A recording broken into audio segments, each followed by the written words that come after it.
بسم اللہ الرحمن الرحیم۔ السلام علیکم ورحمۃ اللہ وبرکاتہ۔ آج کا وظیفہ، دل کی مراد پوری ہونے کا وظیفہ۔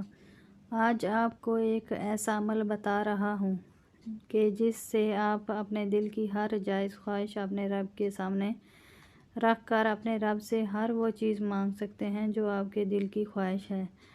اللہ آپ کو عطا کرے گا، اور اس اسم کے ساتھ جو بھی مانگیں گے اللہ پاک آپ کی دعاؤں کو رد نہیں کرے گا۔ اللہ پاک کا یہ نام رات کے وقت جب آپ سونے لگیں تو اس سے پہلے سجدے کی حالت میں وضو ہو کر 100 بار پڑھنا ہے، اور پھر اپنی حاجت اللہ کے سامنے پیش کرنی ہے۔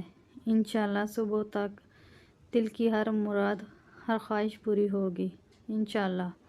وہ اسم یہ ہے: یا حی یا قیوم، یا اللہ، یا رحمان، یا رحیم۔ اس عمل کو خود بھی لازمی کریں اور صدقہ جاریہ کی نیت سے دوسروں کے ساتھ بھی ضرور شیئر کریں۔ اگر ویڈیو اچھی لگی ہے تو اسے لائک کریں۔ مزید اس طرح کے وظائف دیکھنے کے لیے ہمارے چینل کو سبسکرائب کریں۔ جزاک اللہ۔ السلام علیکم ورحمۃ اللہ وبرکاتہ۔